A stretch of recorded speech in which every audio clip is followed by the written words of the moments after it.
Mas mungkin sudah ada rencana dengan santri-santri nanti kegiatan di bulan Ramadan?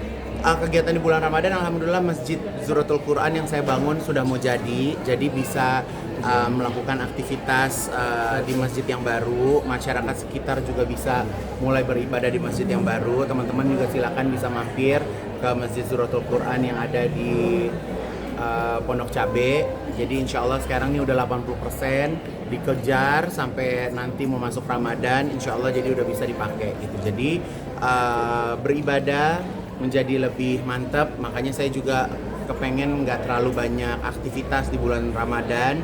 Saya pengen mengurangi syuting-syuting karena saya pengen bisa buka puasa bareng sama anak-anak, pengen buka puasa sama orang tua, pengen buka puasa di rumah gitu. Karena pengen, kalau tahun lalu kan ada pekerjaan sehingga habis ya gitu, aktivitasnya tuh habis gitu. Kak Igun, tapi apa sih yang membuat Kak Igun tetap konsisten nih sama anak pesantren?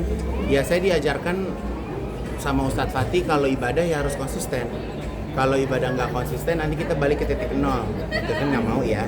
Jadi ya insya Allah bisa istiqomah, bisa keimanannya bisa bertambah, bisa semakin baik gitu ya. Walaupun yang namanya manusia kan nggak ada yang sempurna ya gitu. Namanya kita hidup up and down pasti kan ada gitu, ada malesnya, ada magernya. Tapi ya insya Allah semuanya sebisa mungkin kita lawan. Goals dari Mas ini apa sih yang ingin dicapai? Goalsnya pengennya hidup nikmat sejahtera dunia akhirat, itu aja sih goalsnya. Nggak ada yang lain.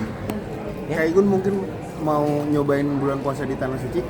Saya insya Allah tanggal 11 Maret insya Allah 10 hari terakhir akan berangkat umroh.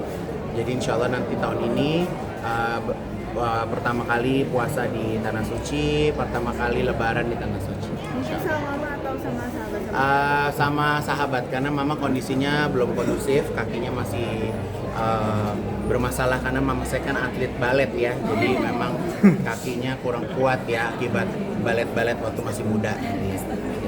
Mungkin untuk iklim sendiri di sana udah menyiapkan belum? Ya namanya ibadah, siap nggak siap harus siap gitu. Nggak ada persiapan, kan kita bukan mau lomba ya, tapi kita mau ibadah gitu. Jadi ya jalanin aja, ngalir aja di sana seperti apa. Selain bawa sahabat, mungkin ada santri-santri yang ikut? Kalau santri sih enggak ya, karena Masya Allahnya 10 hari terakhir biayanya juga nggak sedikit. Karena itu memang cukup spesial gitu, jadi ya saya bawa diri sendiri dulu aja. Insya Allah kalau ada rezeki baru ajak yang lain. Selain Lailatul Qadar di sana berarti? Iya insya Allah. Mau berangkat ke sana juga nih, ini tetap turun berat badan juga ya? Oh harus dong, terjaga. Sampai hari ini hampir menyentuh 25 kilo. Alhamdulillah baju yang lama-lama udah mulai gede-gede. Jadi aku sengaja nggak mau aku kecil-kecilin, nggak mau aku buat baru. Jadi biarin aja pakai baju yang besar-besar. Rasa banget berapa? Hampir 25 kilo. Hampir. Belum nyampe tapi hampir. Ya, oke? Kak Igun terakhir,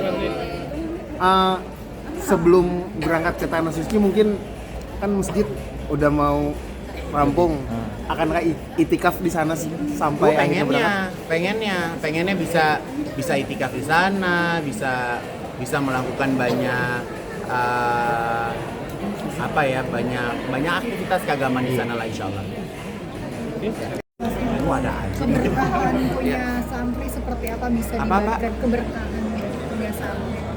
Ya Allah, kalau bisa keberkahan kan nggak bisa ngerasain ya kita keberkahannya seperti apa. Tapi ya kebetulan saya bersama dengan Cinta Quran Foundation, Cinta Quran Center, kita memang selalu bersinergi.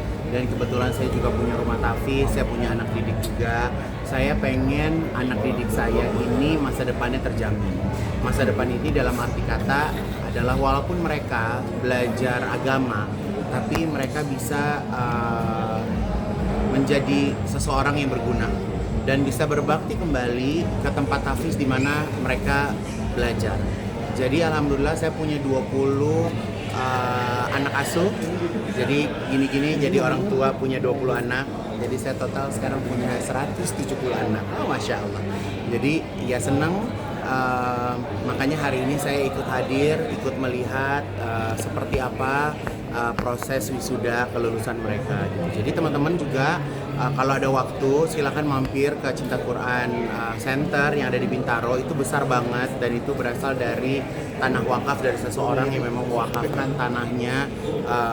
Masya Allah besar banget gitu. Jadi ya melihat momen-momen indah seperti ini tuh buat saya jadi kayak semakin semangat kerja, semakin semangat cari uang, yang mana ya apa yang kita punya juga kita kembalikan lagi ke Allah gitu. Jadi ya insya Allah hari ini senang lah bisa hadir di sini. Bisa dibilang kepuasan batin juga nggak sih? Kalau buat saya ya benar ya, ini kepuasan batin kita menjadi lebih terpenuhi, kehidupan juga jadi lebih tenang. Kita juga tahu kita kerja itu buat apa, kita capek itu buat apa gitu ya kan. Kerja itu kan ibadah ya, pengennya hasil dari ibadah kita juga kita kembalikan lagi ke ibadah. Itu bisa lagi ada program Jumat Berkah nih kayak gitu. Sebenarnya program saya bukan Jumat Berkah, tapi saya akhirnya mengakomodir buat teman-teman yang ingin ikutan yang namanya sedekah subuh. Jadi saya buatkan nomor admin di grup WhatsApp.